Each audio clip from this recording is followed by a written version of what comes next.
জিবরাইল শোনো তোমার থেকে আমিও কম চিনি না। সুবহানাল্লাহ, তোমার থেকে আমিও কি কম চিনি না। জিবরাইল আমিনের সাথে আল্লাহ রাসূলের বিশেষ একটা কি আছে সম্পর্ক। কারণ জিবরাইল আমিন আলাইহিস সালাতু ওয়াস সালাম প্রত্যেকজন পয়গম্বরের কাছে ওহী নিয়ে আসেন। আদম আলাইহিস সালাতু ওয়াস সালামের কাছে ওহী নিয়ে আসেন 12 বার। কয়বার? নূহ আলাইহিস সালাতু ওয়াস সালামের কাছে 50 বার। কয়বার? ইব্রাহিম আলাইহিস সালাতু ওয়াস সালামের কাছে 42 বার। কতবার? এরপরে মুসা আলাইহিস সালাতু ওয়াস সালামের কাছে 400 বার। কয়বার? এরপরে ঈসা আলাইহিস সালাতু ওয়াস সালামের কাছে 10 বার। ইদ্রিস আলাইহিস সালাতু ওয়াস সালামের কাছে 40 বার। এরপরে ইউনূস আলাইহিস সালাতু ওয়াস সালামের কাছে 4 বার। আইয়ুব আলাইহিস সালাতু ওয়াস সালামের কাছে 3 বার। এই হলো পয়গম্বরদের কাছে আগমন। কিন্তু আমার আপনার পয়গম্বরের কাছে কতবার আসেন? ওয়ালাকিন নাযালা জিবরাইল আলাইহিস সালাতু ওয়াস সালাম আলা মুহাম্মাদিন মিআতা 24 মিআতা। তো আল্লাহর পয়গম্বর আলাইহিস সালাতু ওয়াস সালামের কাছে জিবরাইল আমিন ওহী নিয়ে আসেন 42000 বার। সুবহানাল্লাহ, বলে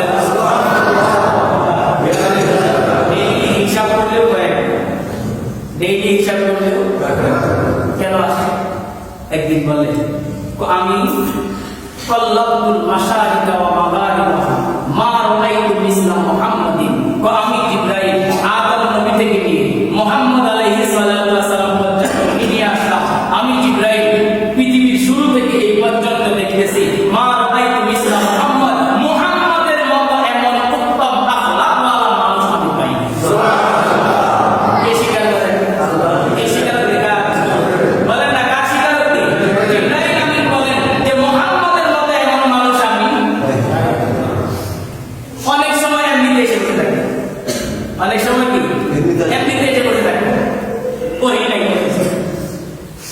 তো জিবরাইল আমিনকে বলা বলতেছে, বলা খবরদার বেয়াদবি করিস না, উঠতে দে। তাই জানাস না এমন এক দামি মানুষ, এর সাথে বেয়াদবি করবি তো আল্লাহ তাআলা নারাজ হবে। বোরাক বলে জিবরাইল তুমিও চিনো আমিও কম চিনি, তো তাহলে উঠতে দাও না, কারণটা কি? বোরাক বলতেছে ও জিবরাইল শোনো, পয়গম্বর আমার পিঠে উঠার আগে পয়গম্বরের কাছে আমার একটা দাবি আছে।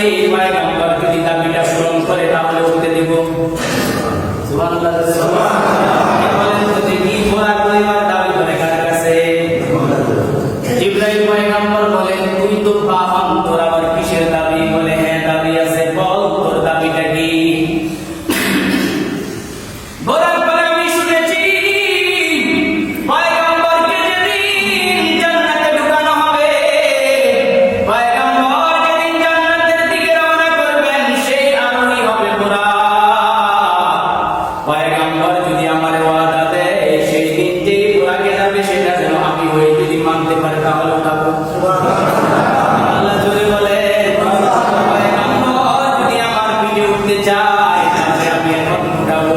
পয়গম্বরকে জিবরাইল বলে হুজুর আপনি রাজি হয়ে যান না, তাহলে উঠা লাগবে কাজ অনেক, শাস্তি অনেক দিতে হবে, তাড়াতাড়ি সান্ত্বনা।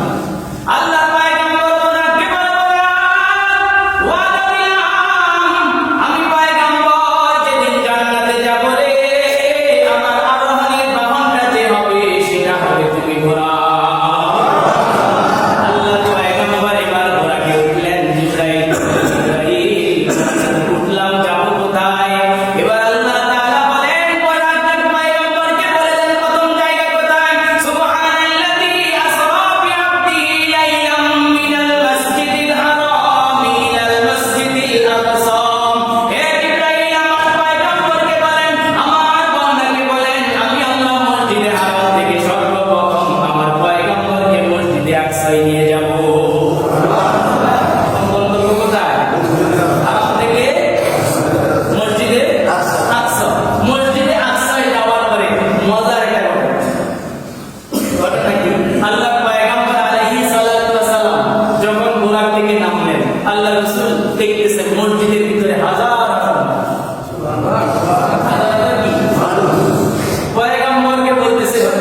ছিদ্র হয়ে যাওয়ার পরে বোরাকটা এখানে বেঁধে আল্লাহর পয়গম্বর বলে হুজুর আল্লাহর পয়গম্বরকে জিবরাইল আমিন বলে ও ভাই জিবরাইল এটা তো আল্লাহর পাঠানো বোরাক এ তো আর কোনো দিকে যাবে না এটার বাজার কাছে তো আল্লাহ তাআলা আমাদের কলেজ ভার্সিটি থেকে যায় বাচ্চারা শিক্ষার জন্য শিক্ষা সফর কোথায় যায়